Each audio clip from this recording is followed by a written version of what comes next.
Hello, everyone. Welcome to another episode of Dark Rhino Security Confidential. Today, we are honored to have Ryan join us. Ryan is the CEO of Neuvik, and Ryan's last name is Lirvik, and there's a story there. And we're going to connect the dots here in a second, but you should look up on him. He is an author. He has written the book, Understand, Manage, and Measure Cyber Risk, and we're going to talk a little bit about that today. But he's an awesomely qualified person. You know, he has been in cyber research and development. He's served as the chief of staff and associate director of cyber for the US DoD. He has been a cyber strategist with McKinsey and Company and a technologist with IBM. We're honored to have you here, Ryan. Thank you for spending a couple minutes with us here. Manoj, thanks for having me. It's my honor, really. I appreciate it.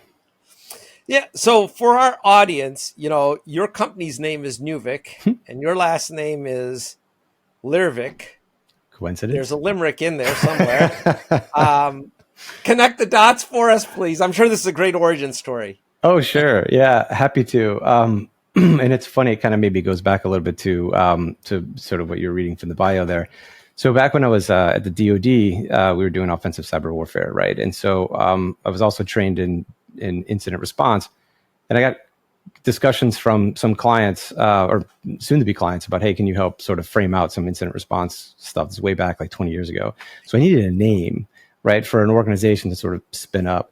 And I just won a Garmin newbie from a SANS hacking course, right, back in like 2003 or 2004. Yeah. And just won one. I thought, oh, this is great, right? Like I love the newbie because, you know, it was gave you directionally accurate directions to where you were going. And I needed a top level domain. So I figured, well, why not a relic of my first hacking, win with my last name, and Neuvik won out. So there you have it. That's a great story. What do you guys do at Neuvik?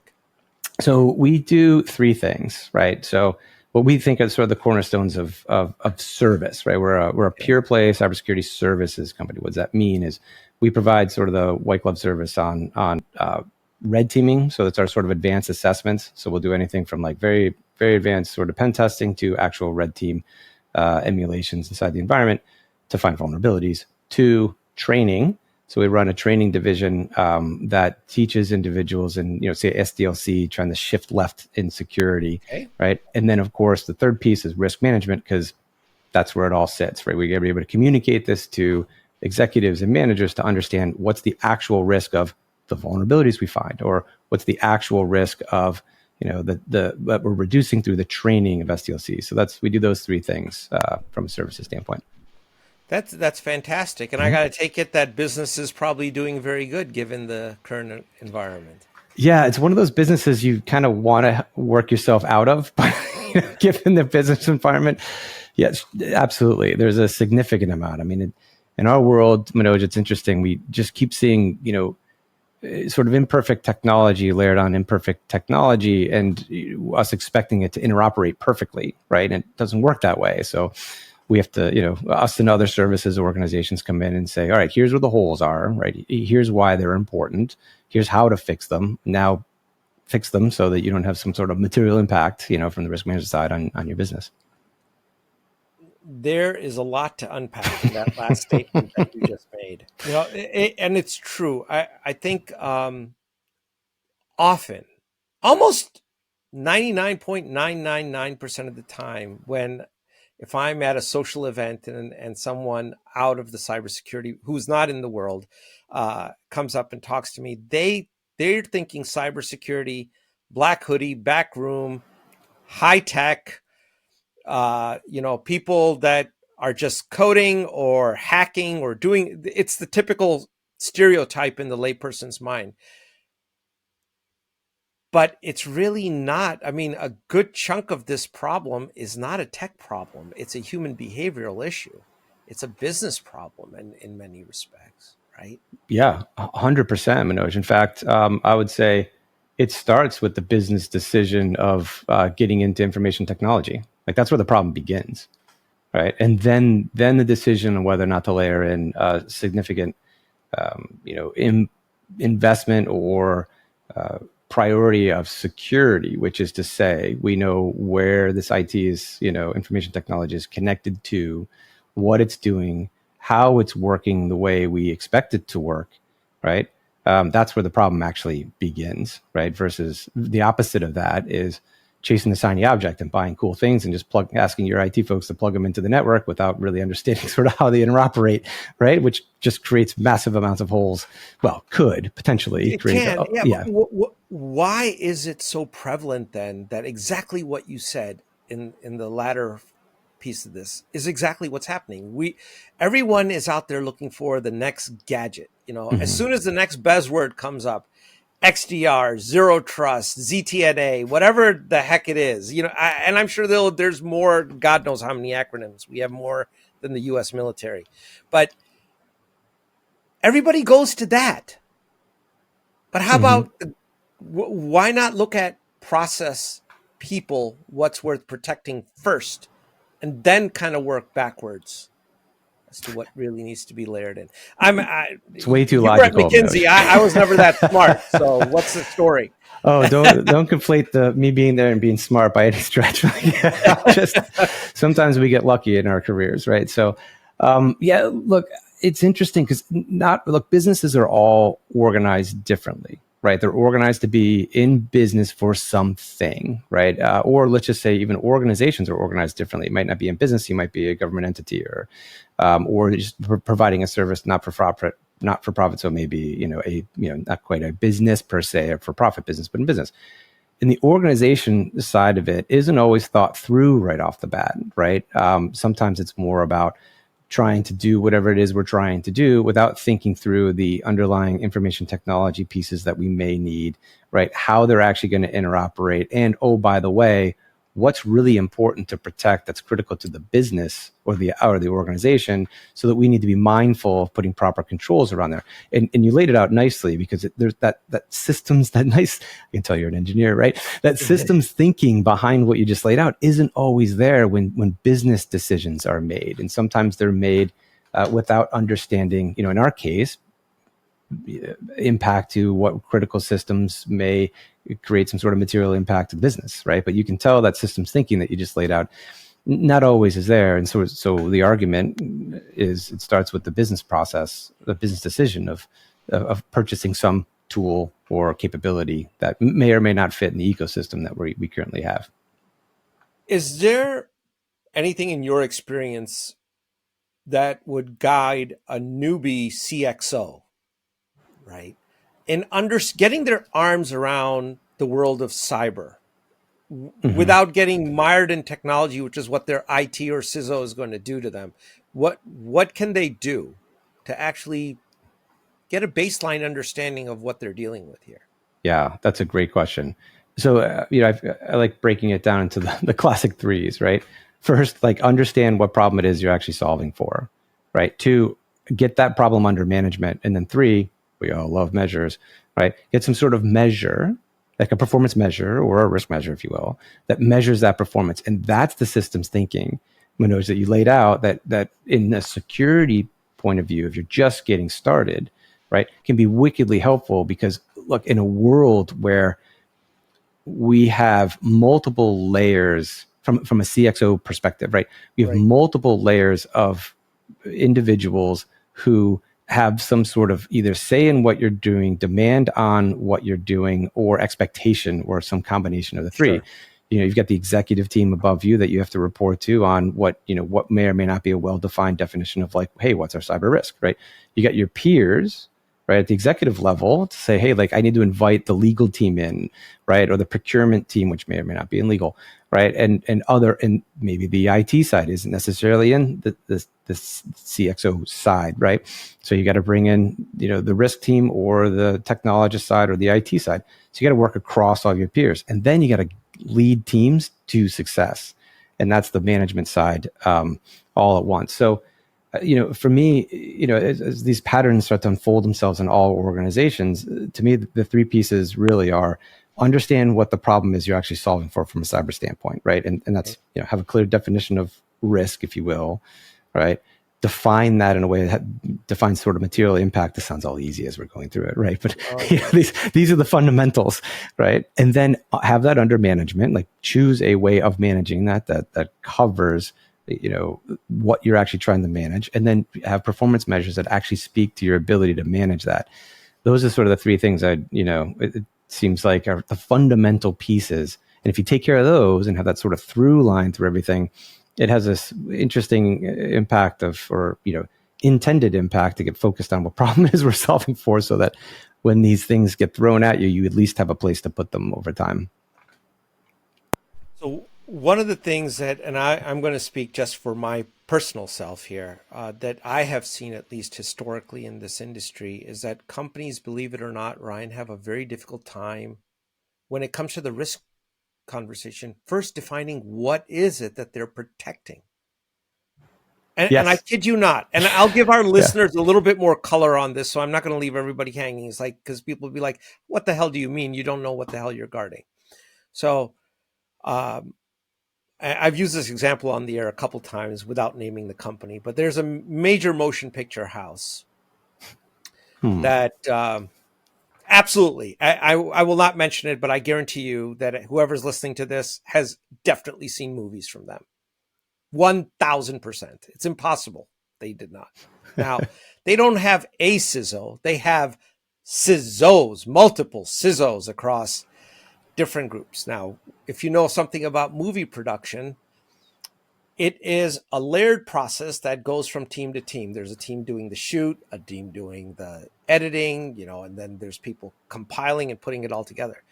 Well, in the very end, what used to be the cutting room floor, which is all digital now, that cutting room floor, which contains the final product ended up on a server that was open to the world. Right? So you think a company spends $110 million in the production of a major motion picture, and it ends up on a server that is unguarded because it's being used by a small group of people that are editing it and putting together, and they got their own little setup going, right? Mm-hmm. That's not figuring in anyone's risk equation, right? So what is it that you're guarding? And in that case, their mission should have been guard our IP, which is movies. That's what we make, and Mm-hmm. find that wherever it is. But this is a major company with an infinite budget. It didn't Mm-hmm. work. So how? Yeah. It's especially if you're going to publish something that might upset somebody else. It might make you a target for something, right, that you otherwise wouldn't want. So yes, there's all of that, right, and that's the challenge. And I think, you strike to the core of what the problem is, which is, do we understand what's actually critical inside the business? Like what do we need to protect? What's worthwhile protecting? And then how do we put controls around those? So in this case, whether or not, it just happens to be, hypothetically speaking, a movie that, upset a large, let's just call it, area, Yeah. to be as obscure as we possibly can, that would then turn their attention to you to heighten their adversarial response, let's just say, right? Yep. Absent that, right, because that's just the threat side of it, right? If we kind of really break down the security landscape, like that's a threat, right? That probably didn't exist before the publication of this hypothetical movie that you're talking about, right? Right. But the interesting thing is, the threat is actually less relevant in this, as to your point, is the critical information, which is the intellectual property of the movie, especially prior to release, right? Exactly. Before it gets out there and it's distributed, and you start to lose ownership control and things like that because of the supply chain that is, or the distribution chain that is movie production, right?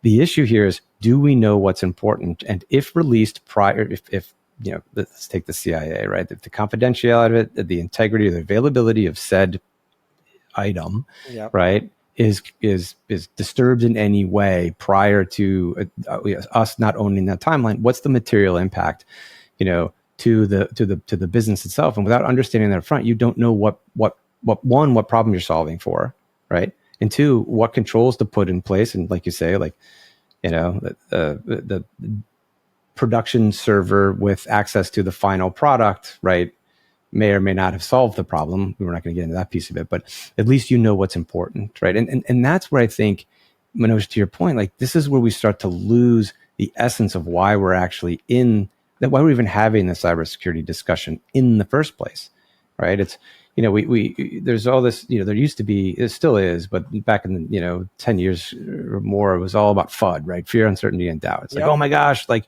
what happens if somebody hacks my phone? It's like, well, what if somebody hacks your phone? Like, does it matter? Right? There's a lot of uncertainty in there and fear in that. And so we start to see the problem bigger than it is. And so, if we react to a problem where we don't fully understand what it is, well, we're going to wind up with a lot of inefficiencies in decision making, right? But the way to do this is, as you say, let's sort of flip it to like, all right, what's really important? Is it the intellectual property of this particular piece? Okay, great. What are we doing to protect that? Who's authorized to have access to either the editing content, right, or the final product once made? Great. How do we know that those people are acting in the right way? Okay, great. We have compensating controls over that. Okay. So, look, nation states do this quite well, and most, like the Department of Defense does this quite well. You know very clearly what's confidential, what's secret, what's top secret, right, and then the components above that. But most organizations don't necessarily have that problem unless you're in legal entities, right? Law firms and others, or banks for that matter. And so I think that's really it. And back to your sort of root question on this CXO side, getting back to defining what it is we're actually protecting and why it matters, it helps to, one, protect it, right, and put compensating controls around it. But two, which is the big piece, it helps to define the problem that we're actually solving for. So when we start talking about resources, we start talking about time, people, actual cash, budgets to put towards things. We know what it is that we're actually dealing with, right? And you described it really well when you said you need to know what you're protecting. Then you need to know if the people around it are behaving appropriately. Mm-hmm. And then you're talking about compensating controls. So technology doesn't really come in until step 3, right? There's so much that can really happen with, I'm going to say, probably the most underutilized cybersecurity asset in the company is the people themselves, is, bringing that awareness level of that group up can probably do better than any firewall is going to ever do for you. Mm-hmm.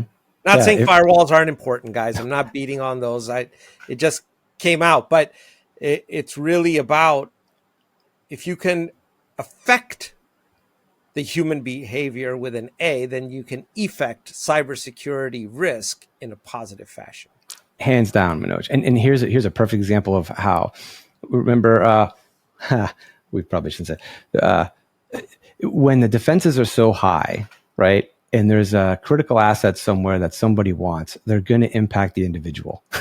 They're going to go for the human, right? I think Stuxnet taught us that, right? Right. With the centrifuges. So like the issue there is you can protect the heck out of everything, but like it's it all starts with us, like humans. Like we create, we either, for some reason, or we either create bad code, right? And or insecure applications.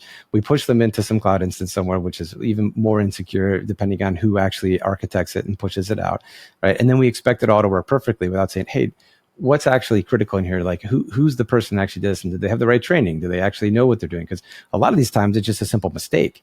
Right? We see this in cloud infrastructure all the time. It's like, hey, let's push the cloud. Okay, great. Why? Well, because like we're going to gain all these efficiencies in not having on-prem systems. Okay, terrific. Well, as you push your architecture there, your infrastructure there, like those that are architecting the cloud infrastructure, right? Buckets, blobs, whatever you wind up choosing from a provider standpoint. Are they trained well enough to know simple things like not to market public, so it gets pushed all entirely, so the entire internet can, scrape it, right. Identify, well, not the internet itself, but, those actually doing that.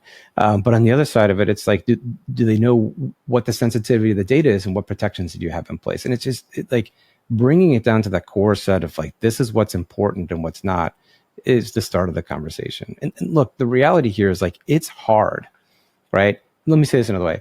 It's simple, but it's not easy, right? And there's enough guidance out there right now for any organization, like especially a new, CXO type, to try to find out, like, all right, what do we mean by impact? Like, well, how do we know it's important? I mean, heck, we just saw the SEC come out with new laws, right? And the rules are, you have to, anything that's going to be a material impact within a certain amount of time needs to be reported, and it better be on, the quarter four filing, or the next quarter filing. Like, that's a big deal. Now industries are scrambling, like, oh, what do we mean by impact? Well, there's plenty of materials out there that can very quickly, right, identify what we mean by, material, and usually in some sort of set of categories, right, that makes sense to the business. So such as like lost access, right, lost work, lost penalties, or fines and penalties, right, legal activities. We always forget about how much lawyers are going to cost when we actually get into a big breach, like the one you mentioned with the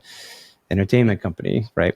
Lost business or impact, or even IR. I mean, we forget, on a huge breach with a lot of customer data, especially if you have PHI or a lot of PII from the healthcare standpoint. I mean, your incident recovery is going to be huge, because your legal activities and your incident recoveries are going to go sky high. And understanding within an order of magnitude is the important part, to say, all right, is it $1 million or is it 10 million? Or is it 100 million? Like, where are we? And just understanding sort of that from a critical asset standpoint can help any new CXO sort of jump in and be like, okay, I now know what, if breached in some way, is going to create the highest level of impact to the business. So why don't we start there? And now all of a sudden you got a priority list, That sounds it was that easy. amazingly simple. Yeah. But what typically happens is that CXO is going to say, all right, CIO or CISO, this is what I pay you for. Come back and give me the program. Mm-hmm. Right? Yeah. And in the meantime, right, answer these questions for the board, answer these questions for the team. Oh, by the way, like, hire new people or give me your budget. And so this is the problem where we're pulled in so many different directions. But I'll tell you, Manoj, like, in my experience and what I've seen from a lot of individuals and clients, this is where the industry frameworks come in, right? I know we love to push and pull on them all the time, right? And it's fun. And look, we hear about them all the time. And not one framework is perfect for any one organization. It's just, they're just not, right? But they can act as a really good guide to say categorically, these are the things I need to pay attention to. And now that I'm paying attention to those, now I can sort of build the bespoke or more customized pieces inside of those categories that fit the way my business operates and what I think is critical. And that's where, that's where frameworks might come in. But those are not easy. Are you partial to NIST? Are you partial to FAIR? Are you partial to ISO? Like, what's your personal experience been in this area?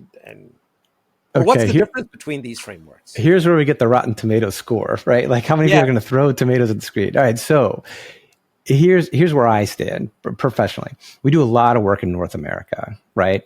Most specifically in America, right? So the NIST CSF is great at the first of all, it's a great piece of work that sort of, when released, is very thoughtful about the future, and not to be hey, here's a regulated standard, right? It was the way NIST operates is very specific to, like, hey, let's think through where the problem's going to be in 10 years maybe, and put out sort of guidance there. And then, that's it. Like, let industry or everybody else adopt it. Now, if you're in the U.S. federal government, it's a different story, right? That's a regulated environment.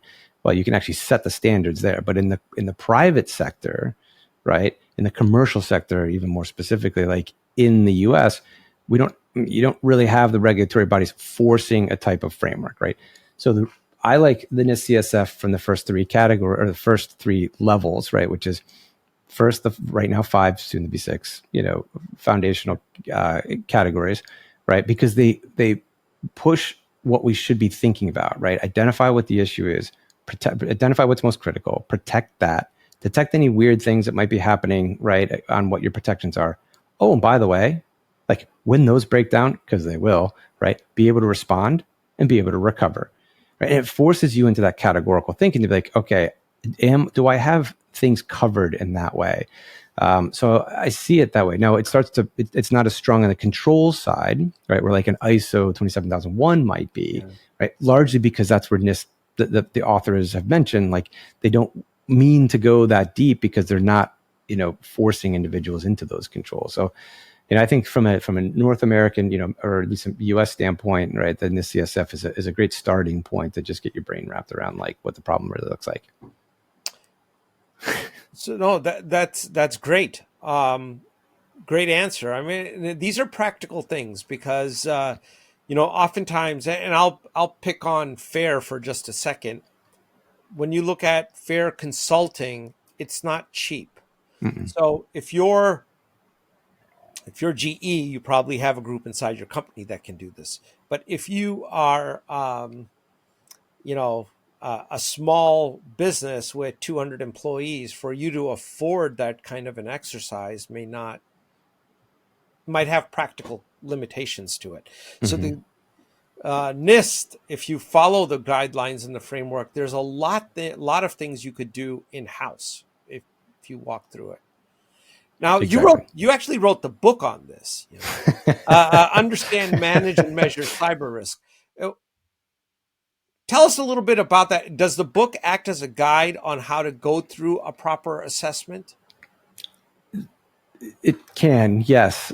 More specifically, actually, the book is helpful for even the new CXO or board member or anybody that's just trying to understand why are we having this conversation about cyber, what's important, and how do I actually measure it, right? Like sort of the three things that are sort of top of mind for everybody these days. And here's why. You asked why I wrote it. Like the reality is, Manoj, we had conversations before, and and for the audience, like Manoj and I talked about, like when you're around long enough, you start to see these patterns start to unfold. And look, the one thing that I started to realize is like because in the earlier, say 10 years ago, it was really unclear what problem most were solving for. Like, and granted, like, look, for those rolling out of the Department of Defense with, offensive cyber, it's pretty clear what the problem is. It was us. Yeah. So you flip that and you're like, all right, well, how would I defend against that? So that's one area. And what I was surprised at, having conversations with a significant amount of those in the hot seat that had to actually do this, or even at the board level who had to, properly oversee this, there were the same conversation kept coming up, like, of okay, what do we do about this risk? It's like, all right, we'll define the risk. Like, all right, what do we do about, let's say, North Korea? Like, well, that's not a risk, that's a threat, right? The threat is them, right? And whatever piece of, we won't get into the details of how they actually organize, but like, okay, let's say it's them.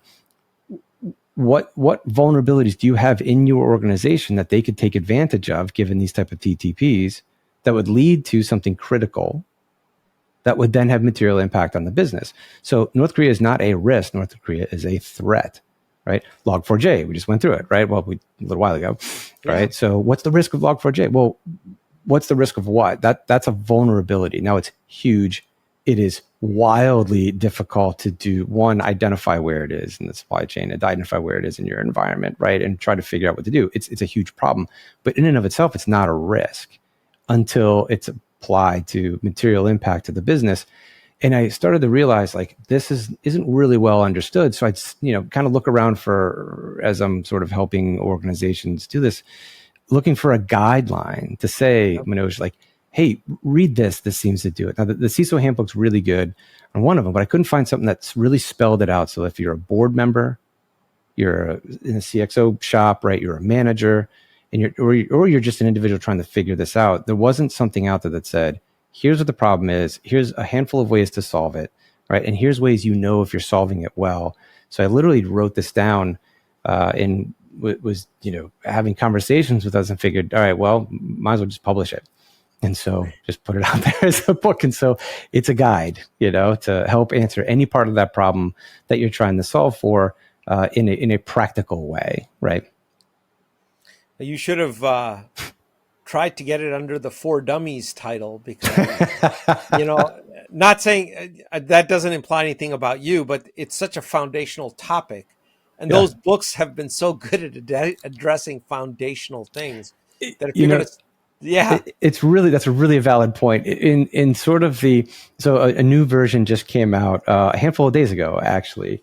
And so the feedback I've gotten is, wow, there's a lot of humor in here. And so, there is a little bit of like, hey, you try to make it so simple that it's actually funny that we're having the conversation. And I love that idea, because maybe we could write a book on like cybersecurity for, I think one exists. Forgive me for not knowing that. But that's the essence. There's a lot of technical rendition to it. It's not about what you're talking about is a practical use guide. And that is like something that's actionable. And we get this in our world with threat intelligence. Are you subscribed to a threat intelligence platform? What does that do if it's not actionable? 100%. Yeah, Manoj, I'll tell you, in briefing a lot of boards, what I find is really interesting, and forgive me for those that find this wildly valuable, but when you start with the threat, because here's what we're seeing from the threat intelligence, and we're having this conversation, it's like, okay, why are we giving them the advantage, right? Why don't we flip that and say, hey, here's what's important to us. Here's what's going to, from a material impact standpoint, like here's what's going to do, here's what's going to hurt our business. By the way, here are the vulnerabilities associated with it. And here are the threats that are looking for those vulnerabilities that are associated. And now you've got context for the threat. Because if we start there, we're just, great. It's fun. I love it. Like threat intelligence is amazing. And it's a lot of fun to see what people are up to and what they're doing, and the TTPs they're using and what tactics. And wow, I never really would have bounced from here to there, to do that. Or I didn't know that exploit existed, and they're exploiting it, right? Or this, you could build a proof of concept that quickly. It's really fascinating. But the problem is, as you say, it's not actionable right away, right? And so you got to bring it back to like, why is the business in the first place, right? What if, that vulnerability and that threat came together to impact some sort of part of the business? Why would this actually matter? Okay, great. And now when you're in that practical space, what's really interesting, and this is Manoj, where I've seen the flip happen.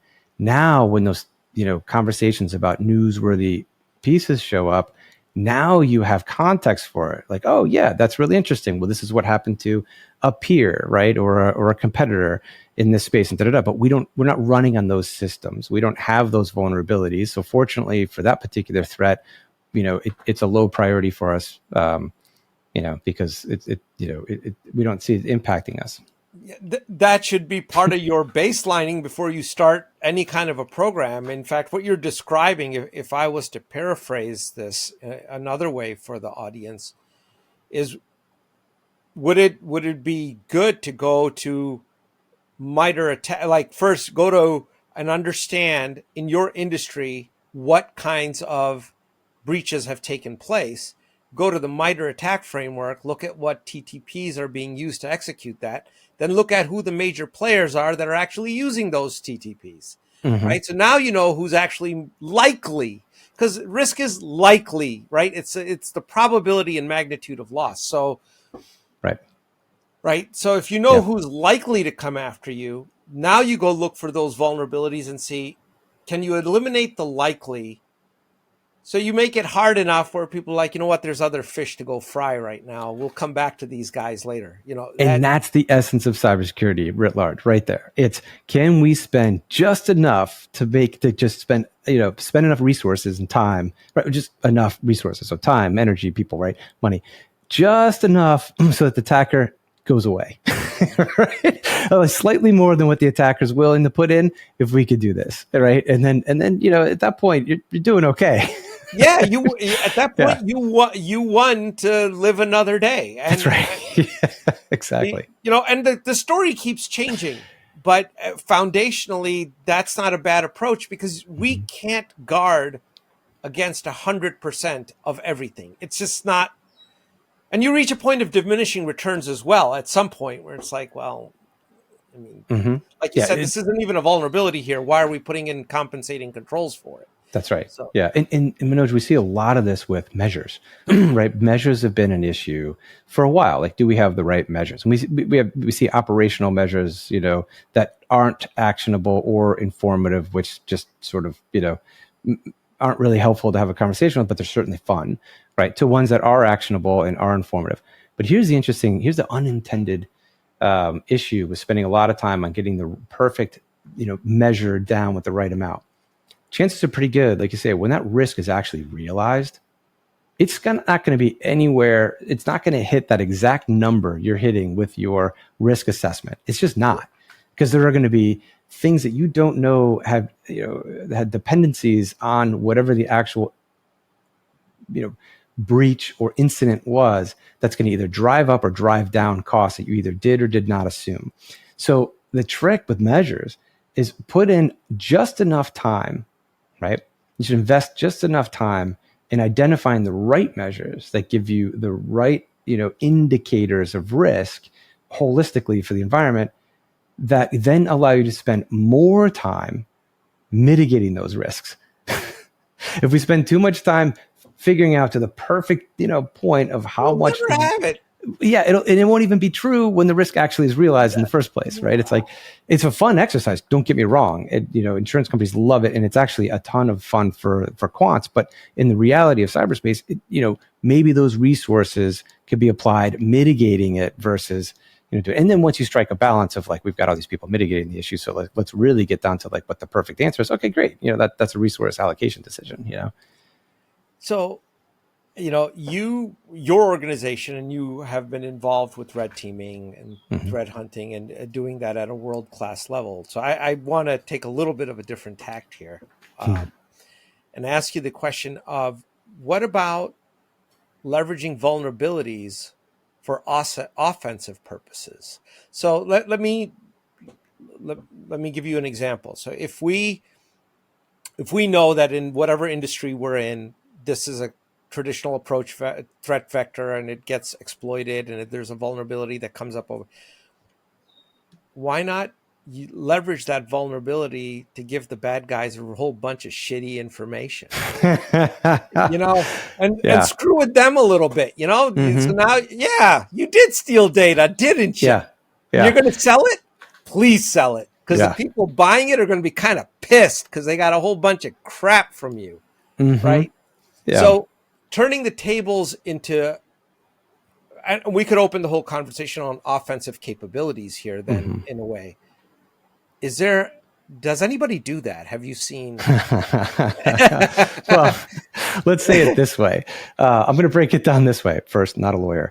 But number one, the idea of sort of hacking back and taking the offense from the U.S. commercial point of view is not legal. So let's just start with that, right? As much as we would love to do it inside of the U.S., let's say the boundaries of the U.S. And the laws, it's not necessarily legal. So that absolutely, but here I'm intentionally putting out bad stuff. Exactly. So now we're in the world of like, what we're like sort of honeypots and honey pits and tar pits and things like that. Well, tar pits to slow them down, but that was like the idea of, putting information out there at false flags, if you will, right? So that those bite on it and take it is a wonderful idea. The challenge we've run into these days is that you've got to keep it so real and so active, because the sophistication level of the threats has increased to the point where they can identify, are these people who are accessing these documents real people in the organization? Are these documents or this data, or I'm just going to assume data, right? It's kind of a narrow scope. You get the idea, right? It's sort of like, are they real individuals? Is this real data? And especially given sort of the ML pieces, that have been thrown at it lately, you can tell pretty quickly whether it exists somewhere else in the organization or it doesn't. So that would be a great discussion with a real expert in that area, because to see from a defensive standpoint how the false flag obfuscated data world is playing itself out is a lot of fun. Because from the red teaming side, when we see it, we're like, oh yeah, like this is like 3 IT people that are in the security space, like managing these documents every few months, making them look like they're real. Okay, we're just going to blow right past that, right? But the way to actually make it look real over time, that could be an interesting, ML play, right? Where you actually point the machines to learn what good looks like, and then flip it from there. And I think we just came up with a business idea. If isn't already doing it. Look, in the day of sure they are. Chat GPT, man, I can use natural language processing. Say, here, this is good. Now you scramble this and turn this into bad. And we can create thousands of fake identities that look totally legit. And Manoj, that's not a bad idea, right? I'm certain like right now it's coming to us, and maybe somebody else had thought about this, but the generative side of just like generating real documents that, Real docs. right. Yeah, as long as you can obfuscate the metadata or actually assign a real user to it, right? So it actually looks legit, and tag it to all the pieces that you'll need to tag it to from, from an active, depending on if you're an Active Directory shop or not. But, make it look as real as possible. Yeah. Then you get into the, obscurity, security through obscurity, right? There's so much stuff out there that they got to figure out what's real, what's not. Yeah, well, and again, if your objective is that they're like, you know what, let's just go over to these guys over here because it's just easier. Yeah. Which is what you want them to do, right? You want to be like, What oh, you throw want their them hands to up, like, do, you know what, 'cause they're a forget business it. too, right? I mean, they want to ransomware somebody that's going to pay them money for the data. If you stole a bunch of dog poop, no one's going to pay you for it. So No. Yeah. Unless somebody really needs that dog poop. Like there's some fertilizer, there's some organization out there going, yeah. no, don't mess with the dog poop because like I need that fertilizer. Like that's certain ingredients in it. Right. Hey, listen, Ryan, we've got the 2-minute mark here. I want to give you some time to talk about anything, plug anything you'd like to, whatever. You got so much stuff going on, but the floor is yours. Let people know whatever it's coming up in your world and oh wow, what you'd like to share. Yeah, happy to. So at Neuvik we're doing security assessments and training. So feel free to reach out if there's anything we can do. It's NEUVIK, pretty easy to find. But the more important piece here as well is sort of there's a book out there now called Understand, Manage, and Measure Cybersecurity. So like if you're worried about any piece of this, of like, hey, how do I actually get my brain around open source material that's out there, right? There's nothing really proprietary in it, other than the publisher will say it in the way it was put together. But there's a book out there to understand, manage, and measure cybersecurity. Like, give it a look, use it as a reference guide, and that's probably the best plug I could give right now. Is there any way they can get a signed copy? Yeah, it's great. So we'll be in, we call it Week in Vegas now because we're out there for a whole week for sort of Black Hat, Black Hat, DEF CON, B-Sides, and the Diana Initiative. So it is actually a Monday through the following Sunday week in Vegas, which is a long time to be out there. But wow, we'll be out there. So hit us up, Neuvik.com. I'm on LinkedIn, Ryan Lervik. Feel free to hit me up. Yeah, and then I can give you a signed copy. I'll have plenty of them out there. That's fantastic. Well, Ryan, it's been a pleasure having you here. Hope to have you back sometime and continue the conversation. We've barely scratched the surface of this thing. I really want to get into the offensive side of this and I don't want to put all the ideas out there, but I think it would be a lot of fun. That's the fun part of cyber. That would be great. Yeah, happy to. So thanks so much for having me. Like, happy to come back and have a deep discussion on that. That'd be great. But Manoj, it was great. I really, really appreciate the time. Thanks for having me. Thank you for being here.